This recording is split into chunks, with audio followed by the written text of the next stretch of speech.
বাংলাদেশের সেই মাগুরা জেলার 18 ইউনিয়নের অক্কুরপাড়া গ্রামে সেই অলৌকিক গাছের কাহিনী জানার জন্য আমরা সরজমিনে জায়গাটিতে এসেছিলাম এবং এই জায়গায় এই চিত্র যারা সরাসরি দেখেছেন সেই মানুষগুলোর সাথে আমি সরাসরি কথা বলতে পেরেছি এবং কথাগুলো অনেক কিছু জানতে পেরেছি। আপনাদের সেই কথাগুলো বাস্তব চিত্রই এখন তুলে ধরবেন এইখানকার স্থানীয়।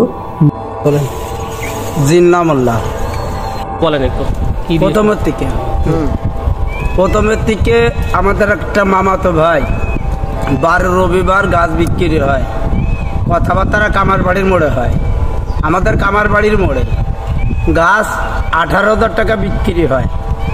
বিক্রি হওয়ার পরে সোমবারের দিন সকালবেলা অনুমান 8টা সাড়ে 8টার দিকে করাতে আসে 4 জন। আসার পরে এর আগে ওনার ছোটো ভাই এসে গাছের গোড়ায় হরিণ নোট দিল। হরিণ নোট দিয়ে আমাদেরও দিয়ে গেল। আমরা যে 3 জন এখানে আছি আমাদেরও এক মুঠ করে দিয়ে গেলে আমরাও খেলাম। খাওয়া পরে করাতে আসলো। করাতে এসে করার থেকে করাতিরা করতেছে। আমার বিটেই 7-8টা বিটির লোক জাল তুলতেছে। হ্যাঁ, জাল তোলা পরে এখন আমার নাতিন আইছে। নাতিন এসে কয় দাদু চলোছিন ওখানে যাই, বিটারা গাছ কাটতে দিয়ে আসি। তা আমি বললাম দাদু ভাই থাক। বলে না চলো তোমার পানের বাটি নিয়ে আমি যাচ্ছি। হ্যাঁ, তারপরে যাই ওখানে বসে ওরা গাছ কেউ খুঁজতেছে, কেউ কাটতেছে, কেউ আবর্জনা সরাচ্ছে। 4 জন 4 তলা আছে। তো একজন এসে ফট করে ছোট গাছটা কোপ শুরু করলো। কোপ যখন শুরু করলো তখন বলতেছে 3-4 কোপ দিয়ে আবার কোথায় গাছ কাটিস না। হ্যাঁ, গাছ কাটিস না। বরাবর 3টা আওয়াজ আসলো। কে দিল, কোথার থেকে আসলো জানি না। তারপরে গাছটা কাটিয়ে দিয়ে ও হলো ডাট হয়ে দাঁড়াইছে। দাঁড়ানোর পরে ওই যে গাছের ওইখানের থেকে পূর্ব পাশে যে পিলার গাড়িছে, পিলারের নিচে টানতে ফেলে দিয়েছে। কিটা ফেলেছে, কোথার থেকে ফেলেছে জানি না। হ্যাঁ, তারপরে ফেলে দেওয়ার পর ওই 3টে লোক দৌড়ে আইছে। আস্তে আস্তে মোটামুটি কথা পাটে উঁচু হয়ে চলে যাচ্ছে। উঁচু হয়ে যখন চলে যাচ্ছে তখন আমরা ধরেন মানুষের একটা কণ্ঠ আছে না, সেই কণ্ঠটাও নাই। কণ্ঠটা হয়ে গেছে কি ছাগল যেভাবে ডাকে এইভাবে ব্যয় করে ডাকতেছে, উঁচু হয়ে চলে যাচ্ছে। এখন ওই 3টে লোক এসে জড়াইয়ে ধরে দৈন্যতা মিন্নতা করে মাপ চাচ্ছে। মাপ টাপ চাওয়া পরে বেশ খানিক পরে 2-3 মিনিট পরে ছেড়ে দিল। ছেড়ে দেওয়ার পর ওই লোক বেহুশে যায়। বেহুশে যাওয়ার পরে তখন উনি আর কি মাথায় পানি চাড়ি দিয়ে চোখে মুখে পানি টানি দিয়ে আবার লোকের হুশ হওয়ার পর ওই লোকের মুখ দিলে সালাম দিল। বলে আসসালামু আলাইকুম, আবার দেখা হবে। আমরা হিন্দু মুসলিম পেশায় 7 জন। এই উত্তম কুমার বিশ্বাস। পরদিন সকালে স্ট্যান্ডে আসলি পরে মুসলমানরা কয়েকটা ছেলে বেড়ে কাছে দাদা আপনি জানেন না ওই জায়গা পুজো বালি হইতো অনেক আগে।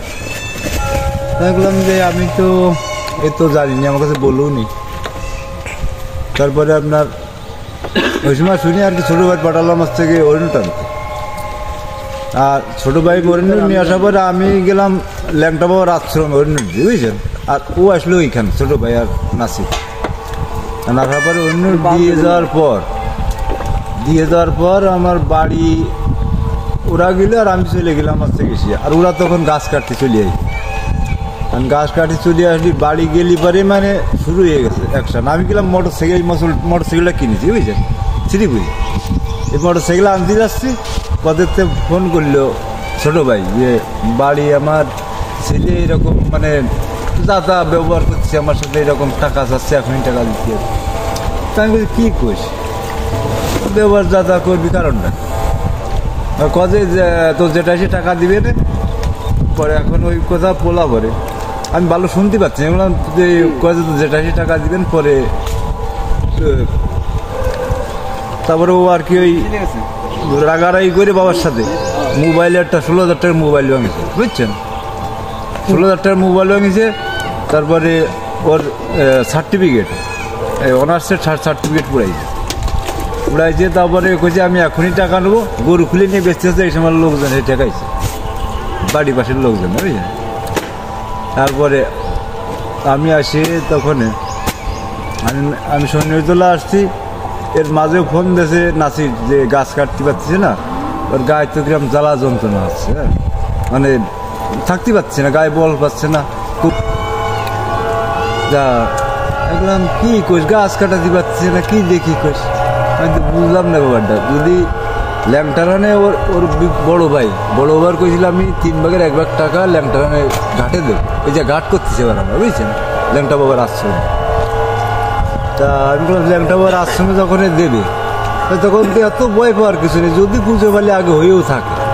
এখন তো আমি তো সৎ মনে আমার টাকাও আমি লাভের টাকা যাবো দিয়ে দেবো এখানে, তো এই জায়গা তো কোনো খারাপ কোনো ঘটনা ঘটার কথা।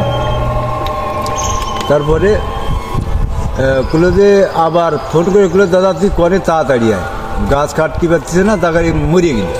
হ্যাঁ কোষ কি বইকে ঢেকে উঠেছে। হ্যাঁ তখনে আমি আসি, আমার ফোন দিল, তখন আমি আর কি সৈন্যতলা আশ্রম আসি দেখি যে এই জায়গাটা আপনার ওরা এরা বুঝে ছেলেটা ধরেছিল, মানে দৌড়াদৌড়ি পাশাপাড়ি করেছে।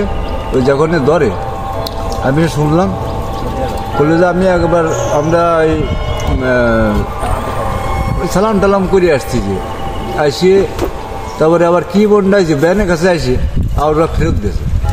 ফেরত যেয়ে ভাবছে 4 জনে একসাথে মাপ টাপ চাইয়ে যায়, আর মাপ টাপ চাইয়ে আসার পরে এবার মনে মধ্যে ভালো লাগেনি, আবার ফেরত গেছে।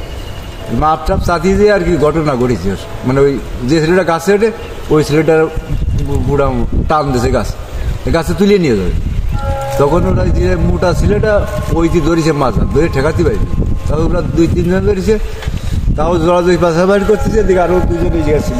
চেঁচামেচি করার পরে ওরা আসি আর কি সবল তোমার ধরা পরে আর কি পড়িয়ে যায়। হ্যাঁ পড়িয়ে যাওয়ার পরে মানে তারপরে খানিক পরে ট্যাংরা জড়াজড়ি করেছে, আজ তো শুলে বুঝে গেছে।